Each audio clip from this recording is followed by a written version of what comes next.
Entonces, las conclusiones para tuberculosis latente y VIH, el diagnóstico todavía es un poco difícil porque ya hemos visto que TB latente es aquellos que tienen PPD positivo, y en cambio en los VIH, algunos por la alergia pueden salir negativos. A pesar de eso, los IGRAS, que son los otros grupos de estos test cutáneos, todavía no han resuelto el problema, ¿no? Cualquier reacción al PPD es positiva en pacientes con VIH. Tratar en casos con PPD o IGRA positivo y alergia, ¿no? Si se tiene que tratar.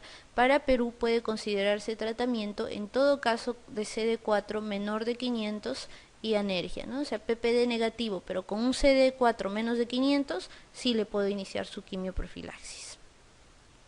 En PPD negativo sin alergia el beneficio es menor. Piracinamida y rifampicina o isoniazida tienen eficacia equivalente. Piracinamida y rifampicina tienen mejor adherencia y mayor duración de efecto protector. El fenómeno de mayor toxicidad hepática por rifampicina-piracinamida solo es importante en personas no VIH. Y no hay datos sólidos de riesgo de resistencia a isoniazida si es usado como prevención. O sea, porque muchos se preguntan eso, ¿no? ¿Qué tal si le doy isoniazida como quimioprofilaxis y cuando realmente le dé una tuberculosis, será resistente a isoniazida? ¿Ya no funcionará? Entonces, todavía no hay datos sólidos al respecto. O sea, hasta ahora en los pacientes que han recibido quimioprofilaxis y que por algún motivo después desarrollaron la enfermedad, no se ha visto que ellos tengan un alto porcentaje de resistencia isoniazida. Por lo tanto, hasta ahorita el beneficio es todavía muy bueno de dar isoniazida como quimioprofilaxis. Y hay algunos datos todavía que están en controversia, que la protección dura corto tiempo, por lo que se podría repetir cada 2 o 3 años en pacientes en riesgo, ¿no? Dependiendo del CD4 también del paciente, ¿no? Considerar tratamiento en casos antes tratados, ¿no? Pacientes que ya recibieron que ya recibieron tratamiento para tuberculosis y de repente 5 años después tienen un contacto con tuberculosis positiva, son VIH. ¿Ustedes les darían quimioprofilaxis a un paciente ya antes tratado? No, ese es un tema todavía que está en estudio. Y la profilaxis que hasta ahora lo que se describe es que no es recomendado dar en los que ya han sido tratados, ¿no? Y la profilaxis secundaria con isoniazida 300 miligramos por día hasta que se obtenga un CD4 aceptable podría considerarse en algunos casos, ¿no? Y esto ya es las recomendaciones de la CDC para los pacientes que ya tienen tuberculosis activa, ya no la infección latente, ¿no? Entonces, ¿qué hago cuando ya detecto que sí realmente ha desarrollado la enfermedad? Tengo que iniciar tratamiento empírico. El tratamiento empírico es el esquema 1, que consiste en isoniazida, rifampicina, etambutol y piracinamida. El esquema 1 tiene? Son 6 meses de tratamiento. La fase 1 es 2 meses y tu segunda fase 4 meses solo de isoniazida y rifampicina bisemanal, ¿verdad? Ese es el esquema que ahorita es recomendado. Como ustedes ya saben, la nueva norma técnica que salió en 2010 ya no incluye el esquema 2, eso ya no existe, ¿no es cierto? Solo tenemos esquema 1 y el esquema estandarizado que lo vamos a ver más adelante.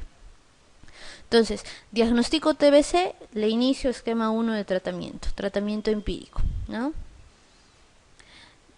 Inicio tratamiento para MDR cuando es diagnosticada o sospechada. Por ejemplo, si mi paciente me dice, mi familiar o mi contacto es un MDR, yo inicio de frente tratamiento para MDR, hasta obtener una prueba de sensibilidad de la micobacteria, ¿no? El DOT sigue siendo recomendado, ¿no? Que es la observación directa de estos pacientes que realmente completen su tratamiento. Los principios de terapia son los mismos que para pacientes sin VIH. El esquema de preferencia es el que ya les había mencionado, que hemos repasado, ¿no? Para pacientes con lesión cavitaria y cultivos positivos luego de 2 meses de tratamiento, la segunda fase debe ampliarse 3 meses más, ¿no? Entonces, La recomendación también de la norma técnica sí es así, que en lesiones cavitarias, por lo menos que midan más allá de 3 centímetros, o en lesiones grandes que ocupen más o menos más de un cuadrante pulmonar, entonces ahí podríamos considerar ampliar el tratamiento, no solo 6 meses, pero ampliar la segunda fase, ¿no? Todo paciente con VIH que recibe isoniazida, recuerden, tiene que asociar suplemento con piridoxina. ¿Recuerdan en qué grupos más debo asociar piridoxina? VIH, embarazadas, malnutridos, ¿no? Esos son los que tienen más riesgo de neuritis periférica y a ellos también les tengo que dar piridoxina. Para pacientes con tuberculosis extrapulmonar se recomienda 2 meses de la fase 1 y 4 a 7 meses de fase 2, más o menos entre 6 a 9 meses.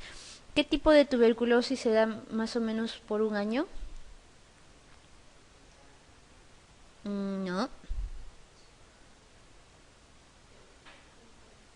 TB ósea o articular, ¿no? Porque la llegada de los fármacos es mucho más difícil hacia esas zonas, y TBC del sistema nervioso central, ¿no? En esos lo mínimo que tengo que dar es un año. En las otras, hasta ahora ha funcionado dar solo 6 meses de tratamiento, dependiendo también de la evolución, ¿no? Otras recomendaciones de la CDC, ¿no? Que acá habíamos justo lo que les había mencionado: en casos de tuberculosis del sistema nervioso central, meningitis o granulomas, TBC ósea articular, el esquema debe ser entre 9 hasta 12 meses, ¿no? Acá se recomienda por lo menos un año de tratamiento. Corticoides solo se ha probado que realmente funcionan en los casos de tuberculosis del sistema nervioso central y pericarditis. En esos dos casos, sí o sí, los tienen que usar, ¿no? La fase inicial debe ser diaria o 3 veces por semana. Debido a la asociación de la administración de 2 veces por semana en la segunda fase con recaídas y resistencia a rifampicina en pacientes con CD4 menos de 100, esta fase debe ser 4 a 7 meses en forma diaria o mínimo 3 veces por semana, ¿no? Sí hay estudios, todavía no está establecido en nuestra norma técnica, pero sí cuando ustedes revisen, sí hay muchos estudios que hablan de que el hecho de dar 3 veces por semana en este grupo de pacientes resulta mucho más beneficioso, ¿no? La segunda fase 3 veces por semana tiene mucho más beneficio. Todavía nuestra norma técnica no ha aprobado eso, ¿no? Pero sí van a encontrar bastantes estudios al respecto. La fase 2 con isoniazida y rifampicina puede darse en pacientes con VIH y un CD4 más de 100. La administración de isoniazida rifapentina una vez por semana en fase 2 debe evitarse, ¿ah? Y evitar tiacetasona para el tratamiento de TB por elevado riesgo de reacción adversa a fármacos, ¿no? Tiacetasona es otro también fármaco de segunda línea, ¿no? Antituberculoso. Y esta es una pregunta también muy interesante y controversial: ¿cuándo debo iniciar el targa?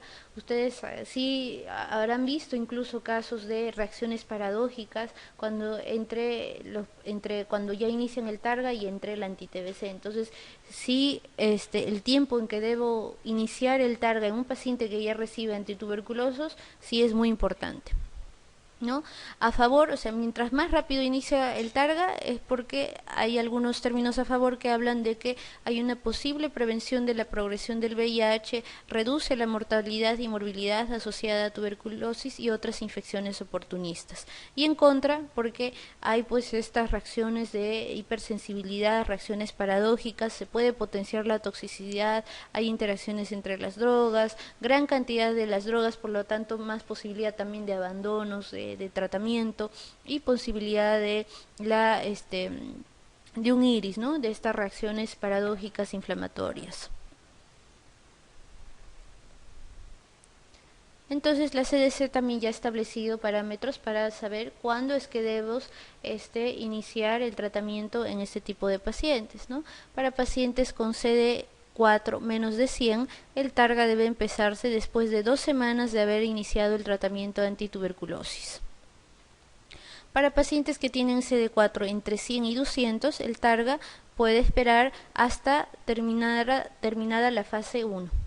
de tratamiento de antituberculosis. Cuando el CD4 está entre 200 y 350, el Targa puede empezar ya en la fase 2 de tratamiento anti-TB.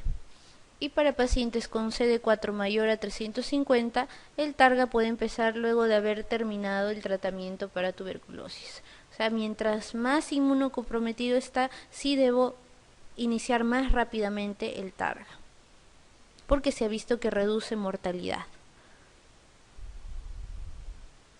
Ahora sí vamos con preguntas con respecto a coinfección, TBC, VIH.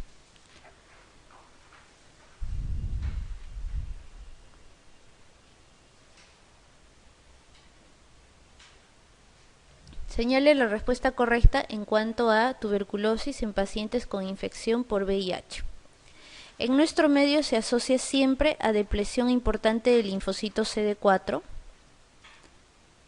Se asocia, Mantux es el PPD, ¿no? Se asocia a PPD positivo en la mayoría de los casos. La forma extrapulmonar más frecuente es la tuberculosis pleural. La lesión patognomónica es la radiografía de tórax, es la imagen cavitaria en lóbulos superiores. La respuesta del tratamiento suele ser similar a la de los pacientes sin VIH.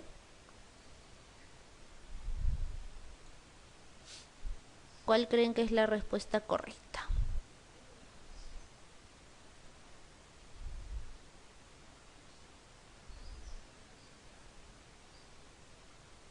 La respuesta es la E, ¿no? O sea, la respuesta del tratamiento en VIH y no VIH, o sea, el esquema se hubiera variado, ¿no? O sea, digamos, se hubiera dicho, no, para VIH hay que darle más tiempo, más de 6 meses o alguna variación, no.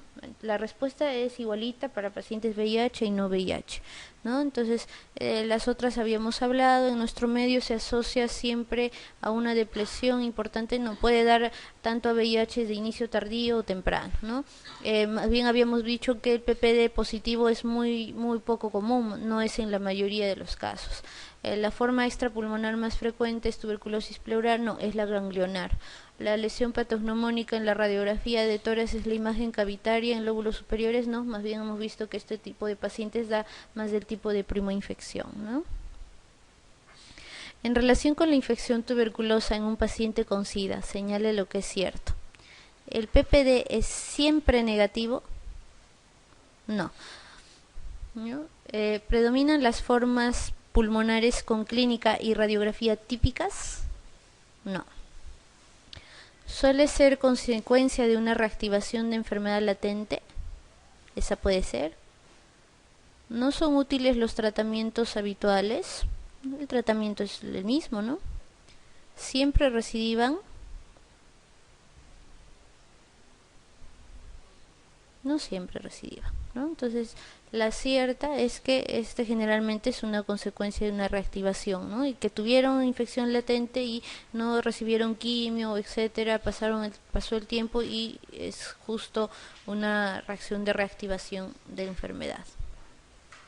Esto es para ver ya hemos terminado con ese grupo importante que es tuberculosis VIH, y otro grupo importante con factor de riesgo era la silicosis, recuerden, ¿no? Entonces, la silicosis es producto de la exposición a algunos polvos orgánicos, sílice, ¿no? Eso me da la silicosis, y se ha visto que estos pacientes tienen hasta 3 veces más riesgo de desarrollar tuberculosis, o sea, tener silicosis y además tuberculosis. Por lo tanto, también si yo en este grupo de pacientes hago la pesquisa de infección latente y la descubro, tengo que iniciar también quimioprofilaxis en este grupo de pacientes. Entonces aquí va una pregunta justo para ese grupo, ¿no? Varón de 60 años con historia de neumoconiosis que presenta tos y fiebre de 48 horas. A la exploración, estertores en base derecha, placa de tórax con lesiones compatibles con neumoconiosis simple, ¿no? Ahí hay engrosamiento pleural apical bilateral, un nuevo infiltrado en el lóbulo pulmonar inferior derecho. La pulsioximetría es normal, tiene 14.000 leucocitos en sangre, un PPD en 9, esputo bar negativo, se trata con amoxiclavulánico, la fiebre y la tos mejoran en 24 horas. ¿Cuál creen que es la actitud más correcta? Mantener el tratamiento por 10 días, ¿no? Con amoxicilina clavulánico, mantener el tratamiento un mes, mantener el tratamiento por 10 días y administrar isoniazida por 12 meses si el cultivo en Lowenstein de esputo es negativo. Inicio tratamiento con isoniazida, rifampicina, piracinamida por 6 meses o suspende el tratamiento a las 24 horas de desaparecer la fiebre, ¿no? Entonces, primero, siempre que llega un paciente con ustedes, la historia es muy importante, ¿no?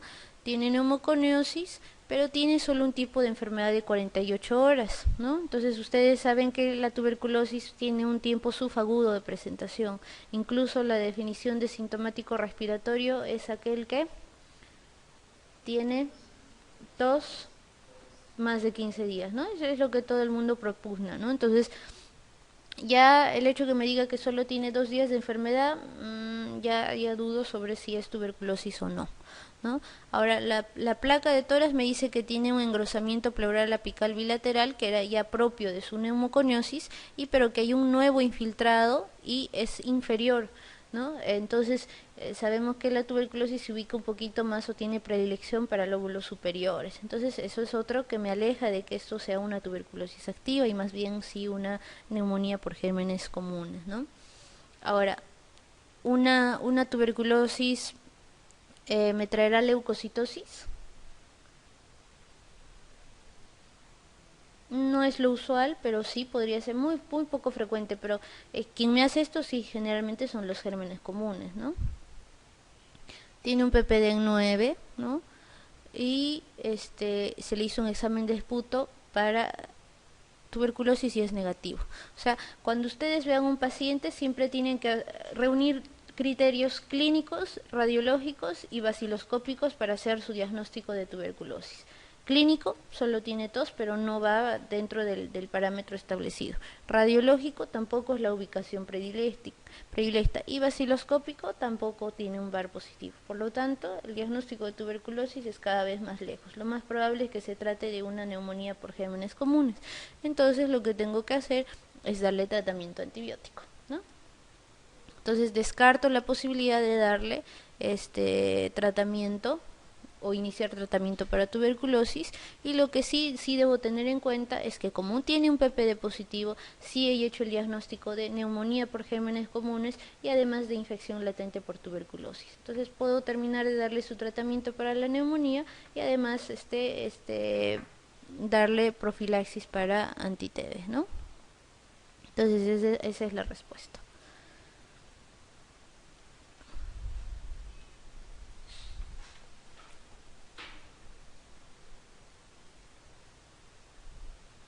Otro grupo importante es tuberculosis y gestación, ¿no? Sobre todo para aquellos que van a ser ginecólogos. Entonces, en realidad no se ha visto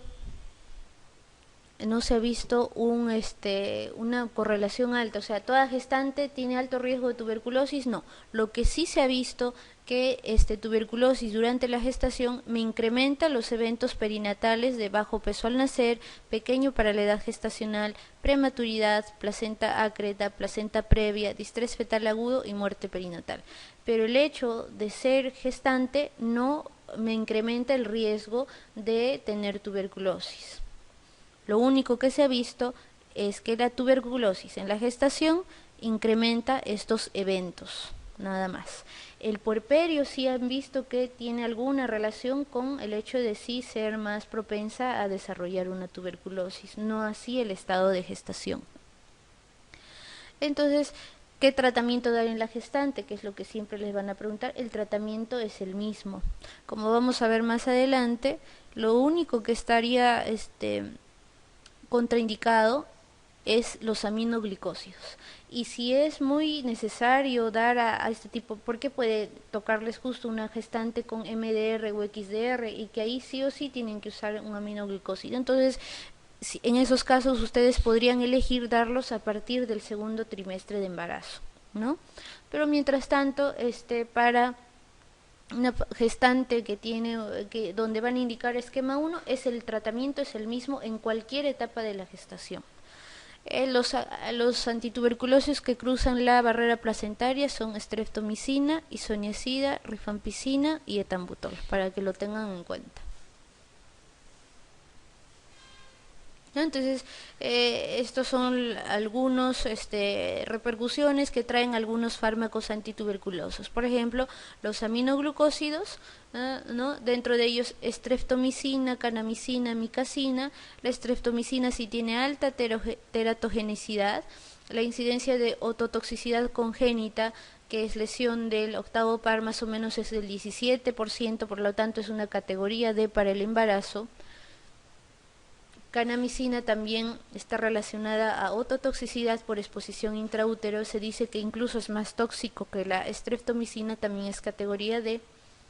Y la micacina, hasta el momento no existen reportes de malformaciones congénitas ni ototoxicidad, por lo tanto se ha dado dentro de la categoría C. Pero recuerden que se debería elegir cuando la paciente ya esté más allá de su segundo trimestre. Durante la lactancia, los aminoglucósidos, la absorción es poco probable, hay un riesgo de toxicidad muy pequeño, y sí, más bien hay un riesgo de diarreas y alteración de la flora gastrointestinal en el lactante, ¿no? En cuanto a la capreomicina, es muy poca la información, pero se dice que lo más probable es que tenga los mismos efectos teratogénicos que el resto de aminoglucósidos. Su uso también es valorando riesgo-beneficio, y a este se le ha dado una categoría C. Entonces acá tenemos justo el caso de una paciente, es una gestante de 26 semanas en quien se realiza el diagnóstico de tuberculosis pulmonar, ¿ya? Entonces en este caso piden la respuesta correcta. Dada la evolución más lenta de la tuberculosis durante el embarazo, es preferible instaurar el tratamiento tras el parto. La streptomicina puede utilizarse sin riesgo. El etambutol es un fármaco contraindicado por el riesgo de neuritis óptica en el feto. La isoniazida es inocua durante el embarazo. ¿Sí? No se ha reportado efectos teratogénicos, ¿no?, para isoniazida. Se instaurará tratamiento durante 6 meses con piracinamida, rifampicina y piridoxina. ¿Solo 2 drogas? No, tampoco. Entonces la respuesta correcta ahí es la D, ¿no? La isoniazida es inocua durante el embarazo. El resto de afirmaciones son incorrectas.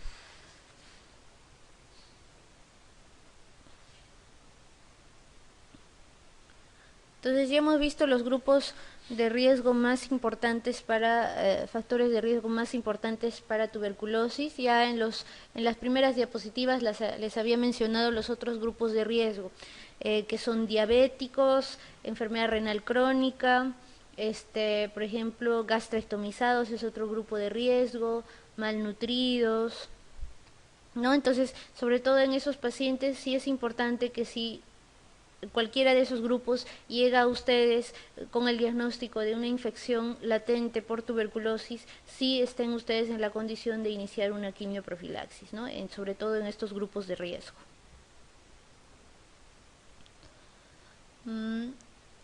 Ahora vamos más o menos con la clínica, cómo es que se presenta una tuberculosis, ¿no? Ya habíamos hablado de la primoinfección, generalmente es asintomática, se caracteriza por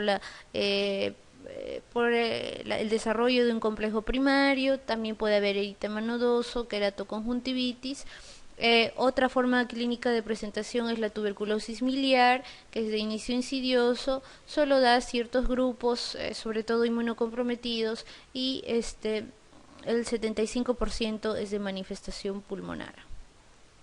Para el diagnóstico tenemos varios factores, podemos incluir ahí el PPD. El efecto booster es un efecto, el PPD puede salirme negativo en algunos grupos, por ejemplo en los menores de 5 años o en mayores de 60 años. Y si yo aún tengo muy alta sospecha de que sí es tuberculosis y quiero confirmar que realmente este PPD sí es positivo o ha sido negativo por algún otro factor, en este grupo de pacientes yo podría repetir un PPD a los 7 a 10 días de haberle puesto el primero. Entonces, y el efecto booster es eso, es como un efecto de rebote, de empuje.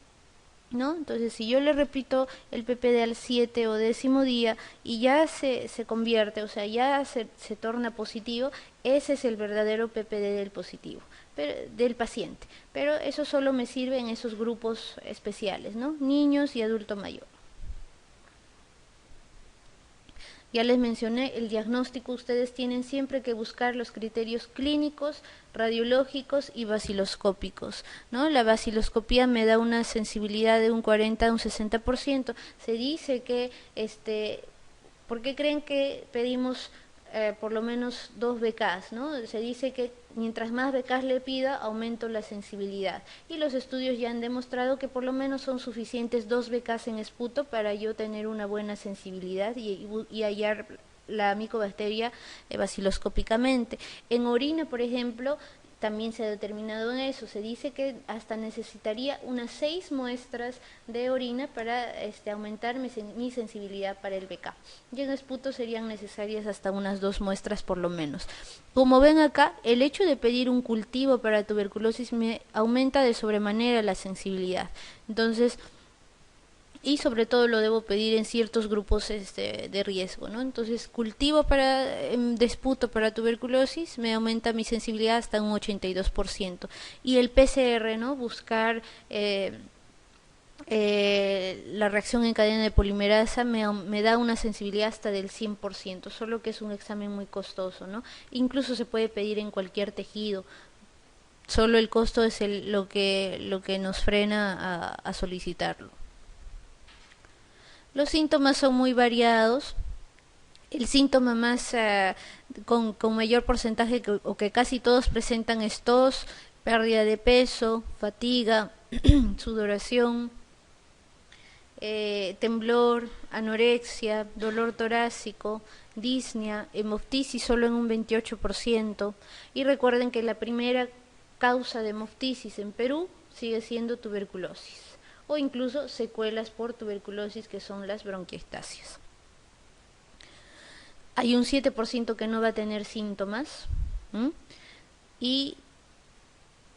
o síntomas respiratorios y hay un 5% que no tiene ningún síntoma, ¿no? Entonces, a veces cuando se les toma en evaluaciones, sobre todo aquello, en trabajos que les hacen un chequeo general a todos, ahí sale radiografías con una alteración y ellos ni siquiera presentan síntomas, ¿no? Entonces, tienen que también ser muy cuidadosos en ver sus radiografías. Esta es una placa con un paciente con tuberculosis. Hemos dicho que justo el sitio predilecto son lóbulos superiores. Esta es una radiografía que ya es una tuberculosis un poquito más avanzada, ocupa casi todo el lóbulo superior, está retrayendo incluso algunas estructuras del mediastino hacia ese lado y incluso el lóbulo también o la cisura la retrae también hacia ese lado. O sea, cuando ustedes vean una neumonía, ¿no? Que esto es una placa de una neumonía, ¿no? Es un consolidado, veo un poquito de broncograma aéreo, pero esta neumonía se está caracterizando porque tiene rasgos de atelectasia, ¿no? Está retrayendo todo hacia ese lado. Entonces, cuando vean una imagen así, ustedes tienen que pensar en 2 cosas: tuberculosis o cáncer, ¿no? Neumonías que me produzcan atelectasia, ¿no? En cambio, una neumonía por gérmenes comunes más bien se caracteriza por gran inflamación y ustedes van a ver más bien que empuja un poquito las regiones del mediastino hacia el lado contralateral o incluso la cisura se torna más abombada. Entonces eso es otra característica para que ustedes reconozcan. Y tanto es su retracción que también está haciendo que el hemidiafragma derecho se eleve más allá de lo que debería estar, ¿no? Entonces, una placa da muchísima información también para el diagnóstico,